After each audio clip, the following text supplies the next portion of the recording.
Well, I'm Joey. I was the developer, and Oh, I'm Greg. I was the voice actor and story writer. Oh, we can tell by the voice, man. That's so good. Thanks. Oh, that's so deep. How do you get it that deep? Years of smoking, or That doesn't hurt. it doesn't? Joey and Greg, awesome. Yep. So who did what exactly? You're saying you're the developers that program it and code and all that type of stuff, Yeah, or just the entirety of the game? Yeah, pretty much the entirety of the game. Okay, cool. And voice actor who you met outside of it? Yeah, we worked on some other stuff before, a couple other projects. Okay. No, were you guys doing was it Of Man and War or something from the previous? Yeah. Yeah, we did Man of War. Oh, that's right, and you guys came pretty high in that one too. Yeah, I think we did second on that one. Oh, that was good. And so you came in with a clean sweep this time, which I noticed that you guys actually had. Did you put it up as featured on Itch.io? Actually, it got selected. We didn't have to do anything to get it there. Oh, you didn't have to do anything. Oh, because my understanding is like, oh, all right, they paid for it to get up there, but you guys didn't actually do much. It was just through popularity. It was all organic. I think it was either an algorithm or it was hand selected. I'm not sure, but that's how it worked. Oh, dude, that's excellent. Yeah, he's amazing. Why do you think it did so well?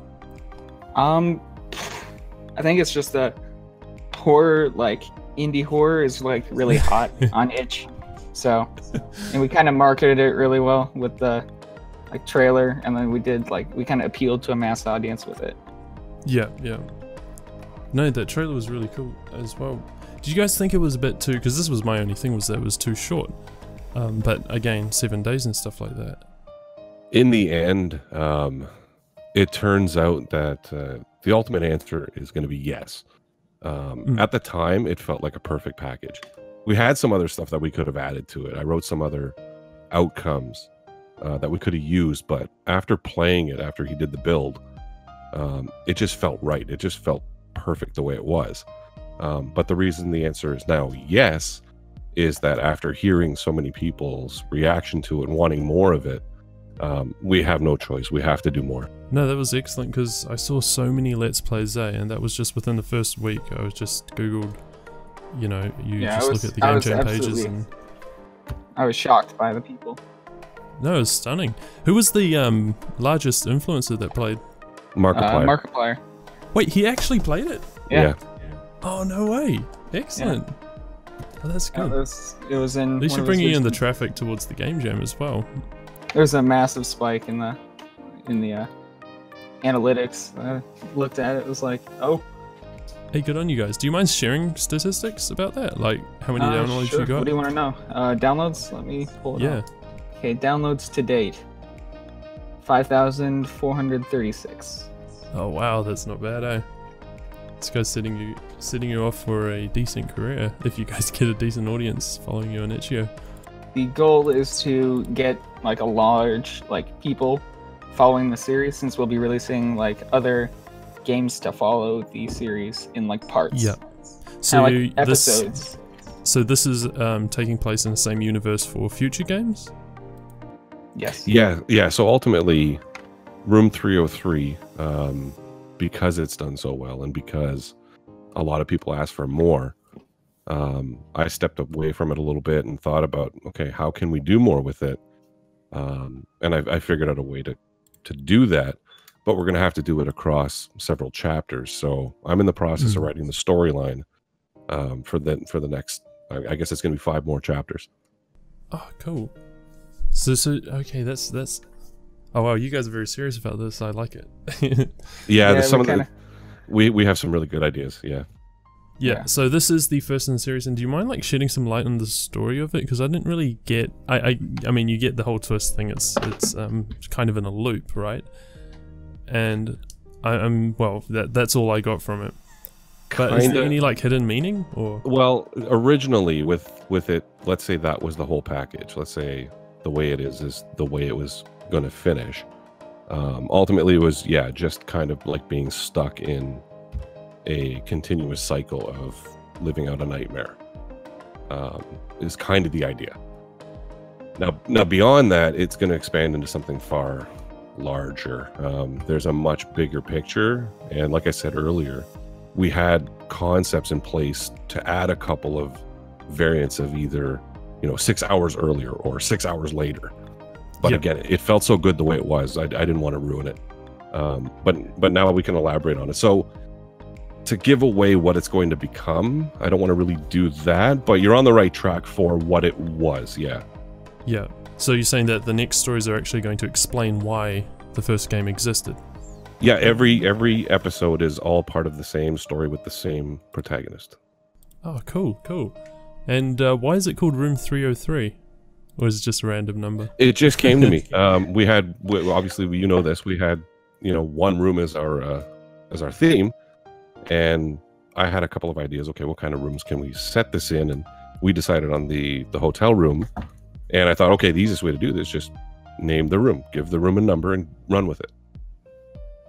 Yeah, I've seen a lot of people deeply analyzing the name, and it's like, not really much to it, just kind of the name. Are you guys hoping to eventually get game theory on it or something like that? That'd be pretty funny. That'd be cool. You guys could be the next FNAF or Five Nights. That'd be awesome. I don't think I could handle that. That'd be a little bit crazy. You get a lot of money from it. We'll put it that way. Oh, yeah, we can handle that. Yeah, that's true. So for the next games in the future, will you guys plan on selling it, or are you guys going to do the same free-to-play kind of model? I think with 303 through its completion, we'll leave this a free-to-play model. Let it kind of build us up as a studio, because we're just two guys. We're just the two of us. Yeah, that's literally just us. I write the stories. I come up with the harebrained schemes, and I hand him the paperwork, and Joey does the magic. He builds the entire thing, and that's worked well for us so far. So 4 games in. Yeah, and we're gonna just elaborate on that with this Room 303 package. We're gonna keep it free to play right through to the end, and then we have some other project ideas where we might start looking at monetization and stuff like that for future projects. But this is gonna stay as it is. Okay, cool. So you guys eventually, obviously, you want to earn some money off this event, at some point in time. Oh yeah, definitely could help, but it's definitely not a priority. It won't hurt our feelings, but we're doing it. Dream job in a way, or? I guess yeah. For me, it definitely would be. Well, it started out as a hobby for me. Yeah, it started for both of us. Yeah. I'll let you talk about chilling and killing and how I came on board, but that's where it started for the two of us. Yeah. Well, basically, I had this game on Game Jolt. It was a very, very generic zombie shooter based off of Call of Duty World at War. And so that was on Game Jam. It was doing all right. And then Greg, you contacted me, and he was like, hey, can I do a video on your stuff? And I was like, yeah, sure, go ahead. And then he did a few videos, and eventually, I don't know how it came up, but he said that he did voice acting. I was like, okay, cool, send me some of your stuff. And sent it to me, and then I liked it, so that's kind of how that went. And then he was like, oh yeah, I also write. And I was like, oh cool, I have another project. I want to work on that with me. And he was like, oh yeah. Then we kind of took over. Yeah, it is. He took over the entirety of the writing for that project. Scrapped everything that we had previously. And that's one you'll see down the road. We don't want to get too much into it, but there's a trailer kicking around somewhere, but that's one of our other projects we're working on. So what would you guys say is because everyone after every game jam has personal improvements that they would have made if they had the time or if they had thought of it at the time. What would you guys have changed about your game? I think definitely length being one, and gameplay. I agree that, there's a fine line between story-driven games and gameplay games. But I think we tread a little bit too far on the uninteractive, do this or else kind of game. Any thoughts, Greg? Or well, I no, I don't disagree with that at all. And I think that's part of the reason why we wanted to expand 303. Yeah. We want most of the future chapters going forward to feel different from the last in terms of what it means to play it, not just to experience the you know, the world, the story, and all that stuff. But what it means to actually play it, I don't want them to feel the same as the first chapter, the second chapter, or even to feel like a Telltale game where it's okay, I gotta make a conversation decision and then press up 3 times to throw a batarang or something. You know, I want it to feel different as we go, and I think we're going to achieve that. Oh, and one more thing I would add is I wish we would have got the bathroom door in on the first build, but oh yeah, that was easy to overlook. That seemed to bother a lot of people for some reason. The bathroom door? Yeah, if you look at the original build, there's no bathroom in the hotel room. Yeah. I put in a spot. Right. I put in a spot for like having the entrance, but I never actually added the model of the door. Just kind of like slipped past me because one person doing the development side, it was like not that important, but it bothered a lot of people, which is funny. When I made the showcase for it and gave you guys a few comments, and one of the comments was I thought it was difficult to get set on the right track of what you're supposed to do. Mm-hmm. Do you guys agree, or do you guys disagree with that? I do agree, and we've fixed a few of those in a recent build. Okay, so you guys are keeping it updated already. So yes, that's going to be one of my other questions. Update. Yeah. Oh, cool. Do you guys have any hardships or problems along the way? Hey, Joey, you take it from here. All right, here we go. This is going to be good popcorn. Basically, throughout the game jam, I didn't have a whole lot of time because I believe the game jam was actually the 4th of July weekend, which is kind of a bad week for most Americans. Yeah. You guys are in the States? I am. Yeah, I'm Canadian. Oh, Canadian, yeah. Right. So, limited time was kind of an issue because I'm working almost full-time as well. And so I had to deal with that. And then a couple times I had some issues with like Unity's project files for some reason. So just like not opening or crashing or something like that. And then recently, actually 2 days, was it yesterday? I think it was maybe yesterday. Let's call it yesterday for the sake of the story. Well, yesterday, I opened up my project file to try to, get some work done on chapter 2. And Unity crashed, and I was like, oh, okay. No big deal. Tried to relaunch it, and it said, what was the exact error? It was like, it said that it was unreadable or something like that. Was it through the new update? I did not update the engine. You haven't updated it yet? No. I'm still on 18.2.02. I think that's what it was, right? Yeah. I don't know. Every time I update the engine, my old games just...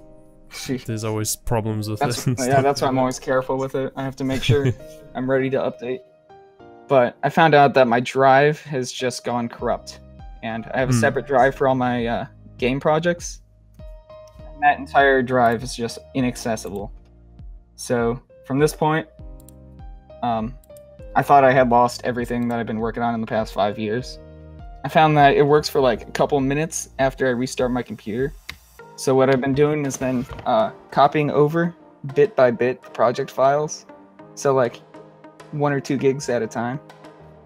And I've almost got the whole thing. I just got to extract it slowly. It was a bit stressful though. Yeah, it was. Yeah. That's for sure. So you guys, amongst your promotional stuff, because you guys said that you promoted it, but how did you exactly promote it? Just YouTube and Twitter. That was it. Yeah.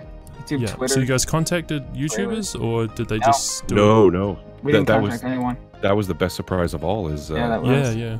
I think it was 3 or 4 days afterwards. I went onto YouTube and did a search for it, and I saw like maybe 10, 15 Let's Plays, and I was like, whoa, what's going on here? Yeah. And then it just kept rolling for a good while. It definitely. It's got pages and pages worth now. It should do. Yeah, it does. I've been reading the comments through your guys' itch.io page, and people post their videos and stuff like that. Yeah. There's just so many. At last count, it was over 120 something. Because I'm keeping a playlist going. Joey's doing it too. We're keeping playlists with all the videos in it. And I think mine's up to 120 something. I don't think I've updated it in a while too. So.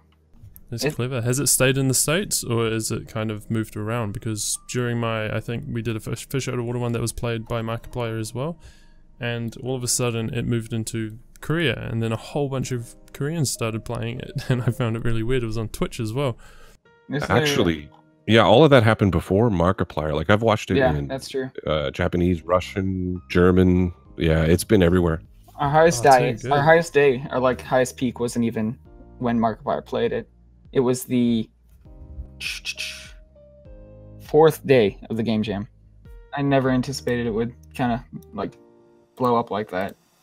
No, it was a nice surprise. Yeah, and half of me like wishes it was of Man in War, because I like that game better, honestly. Oh yeah, likewise. It was not. I mean, the one room thing was not. I'm not saying it was a terrible game, but your Of Man in War one it blew me away. I reckon that one was probably one of the coolest ones that have ever been submitted to any jam so far. I'm surprised it didn't get first last time, actually. Yeah, I don't know, I couldn't really say like I was expecting first, but I was surely hoping for it more. Like I expected it more than I expected Room 303. Yeah, it surprises me what gets played, to be honest, a lot of the time. I wish Of Man in War had done as well as this, because I think it's definitely more filled out. And also it felt like a whole lot more work, because I made over probably 200 models in 5 days. Really? Yeah, for Of Man in War. Whereas Room 303, because, you know, Of Man in War was 5 different environments. Room 303 was only 1. You made all of those in 1 week? Yes. Oh, 5 days was actually all the modeling. 5 days. The rest was sequencing and programming. You're kidding me. Yeah. It's a little bit intense. Don't lose him, Greg. He's got everything. I'm so surprised you model as well. That just shocks me. Yeah. Because I cannot to save my life. Yeah, I've been slowly building up skills as I've been going. Well, because when I looked at one room and I was like, oh, this looks like a Unity, like one of the asset store stuff, but it's not, and that's, jeez. The bed model is from the asset store. It is? Okay. The bed model. Maybe it was the bed model that got me. I don't know. It was just like, oh, he used this asset store stuff, which is fine. You know. Yeah. That's why it's there. It exists and stuff like that. Wow. All the ones that were from the asset store were free though. Just to clarify that. Yeah. Oh no, that's fine. That's just, yeah. Honestly, I don't take the rules very seriously. If someone was to create something, it's more about just getting people to do something, you know? Yeah. Oh, that's definitely... Put it out there. Oh, was it? I think I actually tried to join before Rona and I started working together. I tried to join your first game jam solo. Did not get very far. Which one was this? The darkness? Something like that? It was ages and ages ago. It's not showing up, but yeah, it was your first one. I tried to join that solo and I started working on the 2D thing and I realized, oh, not really my thing, 2D. So, didn't publish it. And if you can get something published, you're instantly a winner because that's a lot of work to get stuff done. Yeah, that's why I kind of started doing it, because there was, I don't know, I just noticed that I'd make stuff but never publish it. Yeah. Because, you know, you're always scared of opinion and all that stuff. Yeah. I see a lot of ridiculously talented people who just never get anything published because they're either scared to show it to the public or, you know, they just don't have the drive to finish a project, which is also something I see a lot. What would you guys recommend as the, like, aid to that? Game jams. That helps. Yeah, that helps. I think the other big thing is try not to take it too seriously. You know, yeah, that's true. When you're doing something like this, it's one thing to put your creativity out there to be judged, but if you never get past that, you'll never know beyond yourself if what you've created has an appeal or has an audience or the potential, and you kind of have to take that risk, but be able to take a little bit of criticism. You know, step back, listen to what's being said, learn from that, which is kind of what we did with 303. We listened to everything everyone's saying, and we're using that as the kind of baseline and guidelines to help us with the future chapters. So you got to be brave enough to put it out there. That's the first and most important thing. Yeah, definitely. Do you guys think also having somebody else to work with caters to that. Yes. Someone kind of rely on you. Yeah. I mean, that's. I do a lot of solo projects. I do a lot of stuff on my own on the side. But having this environment where you can kind of bounce back and forth with ideas. Hey, I did this today. I worked on this. Here, take a look at this piece of script. Tell me what you think, and then you get the excitement back, and it's like, oh, I can't wait to build that. Right. Then it motivates you further to get that project, get that project perfect, so that when we collaborate in the end and say, okay, this is what we're going to build, we're both very pleased with it. Yeah. Basically, how we work together is he'll send me like the script, which is a document, and then he'll send me maybe a couple references, things to ideas, and then I'll just start working, and I'll send him screenshots, and then he'll be like, okay, you can do this, and then so we kind of work off each other, which definitely really helps because you have feedback instantly. So when you're really great for this one, I guess. When you're writing, because I've tried to do a little bit of writing of my own, but it's never professional, and I always write the way that I talk, and all these problems that don't really matter. But when you're trying to come up with ideas that are unique in a way, like how do you go about that? That's a really good question. You have to be able to put yourself into the environment that you're trying to create. Insofar as you almost have to take it on as your life temporarily. Like for Room 303, as I was writing it, I realized, okay, this character needs to be more panicked, more bothered by this whole thing. So in prep for the voice work, I literally stayed awake for over 24 hours, drove myself to a panic, and then forced myself into kind of the breathing and whatnot that you hear. At that point, it's not acting. That's what I sounded like at that point. I worked myself into such a frenzy that's what I was. That wasn't acting. That sound in that voice, that was literally what was going on. And I forced that to happen so that I can make it feel genuine and authentic. But writing is a difficult thing, because if you don't have that feeling right then and there, don't do it.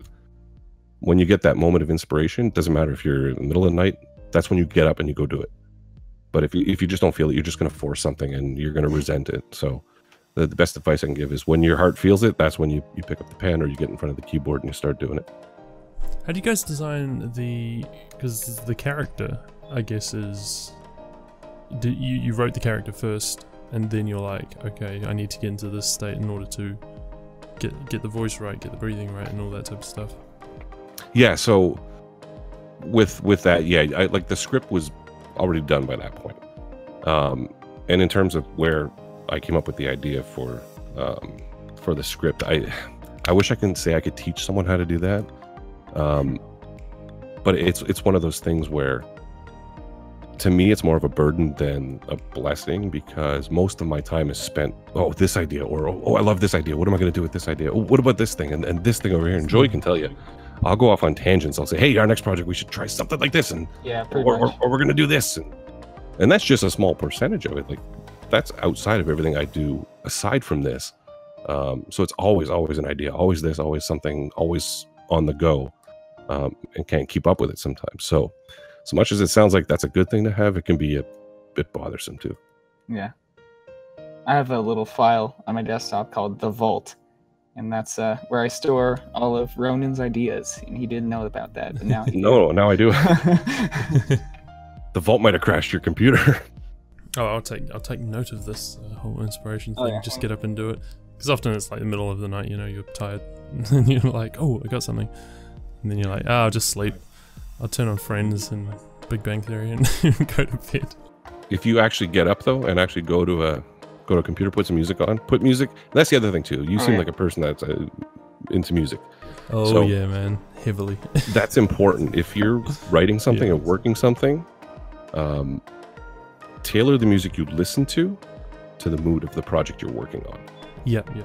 Okay, so then if you can force yourself at that moment, let's say it's 3 o'clock in the morning and you have an idea and you don't feel like getting up, I guarantee if you do and you sit down and you start working, You're going to come back to it maybe the next day when you finally do get your rest, and you're going to be thankful that you did. You're going to be happy that you did.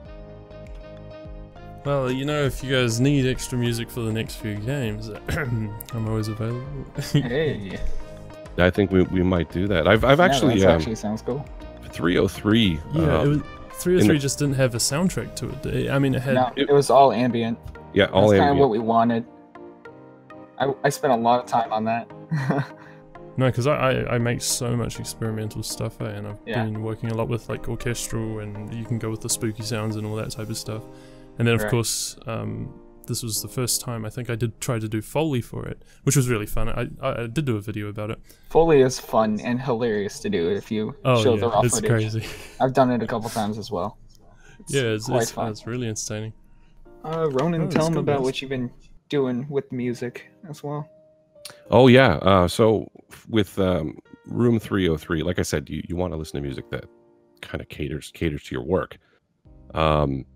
But I also realized as I'm writing and as I'm plotting the story out, there are actually scenes that could use some real music. So I've been all over SoundCloud playing the PR guy, contacting artists after listening to.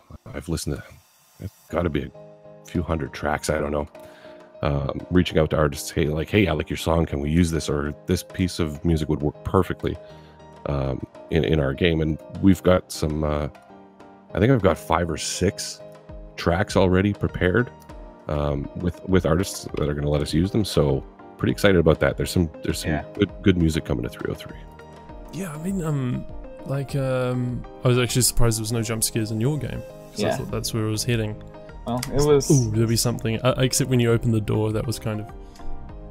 Yeah, but there wasn't like a bah, like. Yeah, there wasn't a, Inception bong going on. Yeah. What do you think's stale in the market at the moment? Stale? Yeah. That's hard to say because, I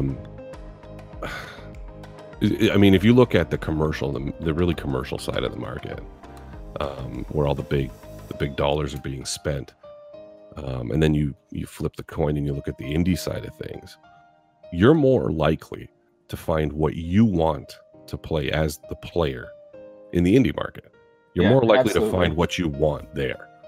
I think AAA is fantastic. It got there for a reason. But when you really want to sit down and do something that caters to you as a person, you got to look at the indie games. So I don't think that anything's really missing. I just think you got to know where to look for what you want. Well, I think based on what you said, I think part of that does have to do with AAA. They always have to make money, and so they have to do safe bets. They're not going to take a lot of risks. And indie, it's like, what do you have to lose? Exactly. Yeah. And there's no big licensing agreements, right? With indie, absolutely whereas not. AAA, let's say you take on a Star Wars license or a Marvel license, you're basically signing on a pair of handcuffs. As a creative person, like if you're a writer like me and you take on a Star Wars project, well, that would be exciting at first until you sit down and have the meeting and get the layout of what you are and are not allowed to do, and it's kind of like, ooh, okay, so yeah, let's play it safe. Darth Vader, we won't kill him. You're like, oh, everything has to be canon. What? Yeah, exactly. Oh, no, it's epic. Plus, you guys had the opportunity, though. I mean, you'd take it, well, right? To work on like a bigger title game? I'd say, yeah, I'd like to. Not today, like not even tomorrow. I think I want to ride this wave with Joey and see where we can take it, because we got a real good thing going right now. We really, really do. And I think that's the best path to getting to be successful the right way versus catching maybe a hot title and having something fall in your lap that you're not ready to take on. Yeah, maybe you can do it, but you're not going to feel right about it if you didn't really, take that path that we're aiming to take. Also, the thing with like AAA, like working on a AAA game, you kind of have to specialize. And I like to, I broaden my skill sets. So I'm not like specifically good at one thing. I just know enough to get it done. I just know enough to get what I need done. And that's, as far as I need. So as I need to, do something else, I'll, look it up. Yeah. Yeah, no, definitely that's the way to do it. So you guys would prefer to see Fishface Games continue making games rather than joining? As of now, yeah. That's the plan. If anything, we would like to bring on maybe 2-3 more members and flesh this thing out with a perfect team. What do you guys think you're lacking at the moment that you need other people? Probably either 3D artists or programmers, which kind of covers the basics, but yeah. Pretty much anyone that can make high detail models or whatever, send us a message. Yeah. Because I mean, some games. Like I when it comes to the writing and the voicing and stuff like that, realistically, it is what it is, and it takes as long as it takes. You can add hands to the pot when it comes to writing, but at the end of the day, that's just going to add more time. Whereas in the development side, I mean, Joey's killing himself over this stuff, like of Man in War and 303. As we were talking through the process, I could tell he's doing a lot of work, and I'm just sitting here, music on, writing, turning on the record button, making some scary voices or something, and he's sweating bullets over there. Yeah. Oh yeah, I still listen to music and everything, but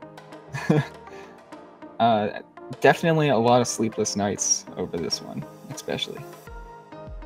More so than Abandoned War, because I had a free week that week. I just happened to have, it was during spring break, and I didn't have work, so it was perfect timing on that one. So if you guys have any remarks or anything you'd like to say or comment on or promote, that's another one. Well, I'll start. Yeah, thanks first of all to you for hosting. No, thank you, man. Thank you. We've entered 2, we finished 2nd, we finished 1st, and you're part of the reason that we're getting the exposure that we have. So we owe you a debt of gratitude for that. And in terms of the future, just everyone keep your eyes on Room 303. We got a lot of really cool stuff coming. And as each chapter releases, it's going to get stranger and stranger, but trust me, it will all tie up in the end. Just like Five Nights. I don't really have much else to say. You kind of covered the basics. Obviously, thank everyone that has voted and played and done a YouTube video, or even a couple people have donated, which was awesome. Oh, really? Yeah. Good on you. And couldn't have made any of this possible without obviously the game jam, because we never would have had the opportunity to do this, or the idea. I would have been just grinding away at that same game I've been working on since freshman year. And that's about it. Anyway, good on you guys. Congratulations. Hopefully you get somewhere with your game. And thank you so much for Thank you so much for taking the time with us. with Thanks for the opportunity.